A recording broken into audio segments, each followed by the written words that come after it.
Yamuna expressway से जुड़ी खबर है। अगर आप यमुना एक्सप्रेसवे पर गाड़ी चला रहे हैं तो आप थोड़ी सावधानी से गाड़ी चलाएं, क्योंकि कोहरे का प्रकोप इस समय उत्तर भारत के कोने कोने में है। यमुना एक्सप्रेसवे पर कोहरे के खतरे के बावजूद तेज रफ्तार और गति उल्लंघन जारी है। ट्रैफिक जागरूकता अभियान पर्याप्त नहीं दिख रहे। घने कोहरे के कारण दृश्यता कम होने के बावजूद वाहन चालक तेज गति से गाड़ी चला रहे हैं, जिससे दुर्घटना का खतरा बढ़ रहा है। अधिकारियों को इस समस्या पर ध्यान देना चाहिए और सख्त कदम उठाने चाहिए ताकि सड़क सुरक्षा सुनियोजित की जा सके। आपको बता दें कि एक्सप्रेसवे पर कोहरा काल बनता जा रहा है। इसकी बड़ी वजह है तेज गति में वाहनों का दौड़ाना। ग्रेटर नोएडा से यमुना मतलब ग्रेटर नोएडा से आगरा यमुना एक्सप्रेसवे पर गति सीमा 100 से घटाकर 75 कर दी गई है। बावजूद इसके 10,000 से अधिक वाहनों ने गति सीमा का उल्लंघन करते पाए गए। आपको बताते चले कि कुंडली गाजियाबाद पलवल 135 किलोमीटर लंबे ईस्टर्न पेरिफेरल एक्सप्रेसवे पर अभी निर्धारित गति सीमा 15 फरवरी तक के लिए हल्के वाहन 60 और बड़े वाहन के लिए 40 किलोमीटर प्रति घंटा तय की गई है। प्रतिदिन 50 से 60,000 वाहन गुजरते हैं। यहाँ भी वाहन गति सीमा से अधिक रफ्तार में गाड़ियां दौड़ रही हैं। आपको बता दें कि इन एक्सप्रेसवे के टोल के अलावा हर 10 किलोमीटर की दूरी पर डिजिटल बोर्ड के जरिए लोगों को जागरूक करने के लिए गति सीमा की जानकारी दी जा रही है। आपको बताते चले कि वाहन चालकों की लापरवाही पराकाष्ठा का अंदाजा इसी से लगाया जा सकता है कि कोहरे के दौरान भी ज्यादातर चालक स्वयं और दूसरों की जान को खतरे में डालते हुए अधिकतम गति सीमा का उल्लंघन करने से नहीं चूक रहे। इसका प्रमुख कारण है कि उन पर कार्रवाई न होना।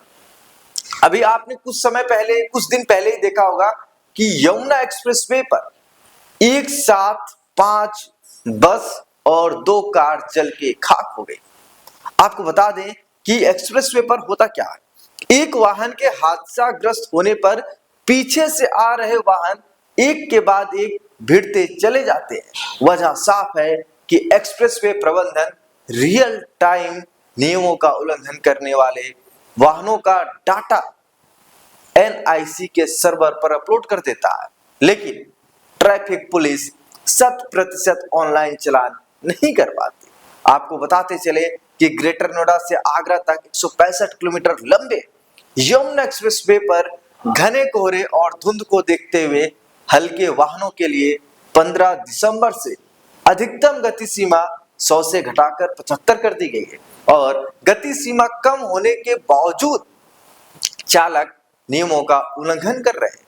और आपको बता दें कि वाहन चालकों की संख्या कम होने के बजाय 4 से 5 गुना बढ़ गई है जो नियम का उल्लंघन कर रहे हैं, जिसकी मुख्य वजह गति सीमा और नियमों का पालन करने वालों के खिलाफ ठोस और त्वरित कार्रवाई न होना है। आपको बता दें कि 15 और 16 दिसंबर 2 दिन में एक्सप्रेसवे से 60,000 वाहन गुजरे, जिसमें से 10,490 वाहनों ने अधिकतम गति सीमा का उल्लंघन किया।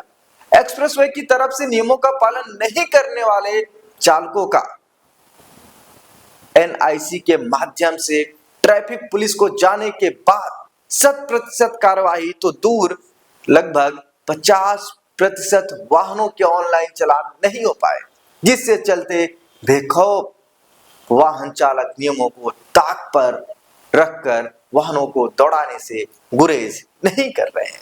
आपको बता दें कि जागरूकता का कोई असर नहीं पड़ रहा है।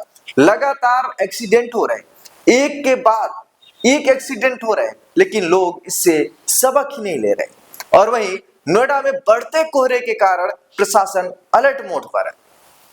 अगर दृश्यता 50 मीटर से कम होने पर एक्सप्रेसवे पर बसों का परिचालन रोका जाएगा।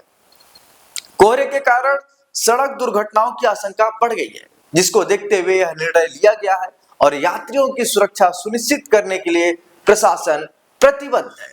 आपको बता दें कि शासन से आदेश में कहा है कि समस्त एक्सप्रेसवे प्राधिकरण जैसे भारतीय राष्ट्रीय राजमार्ग प्राधिकरण व उत्तर प्रदेश राज्य राजमार्ग प्राधिकरण द्वारा सुनिश्चित किया जाए कि मार्ग पर 50 मीटर से कम दृश्यता होने पर सभी बसों को जन सुविधा क्षेत्रों या टोल प्लाजा के पास सुरक्षित स्थान पर रोका जाए।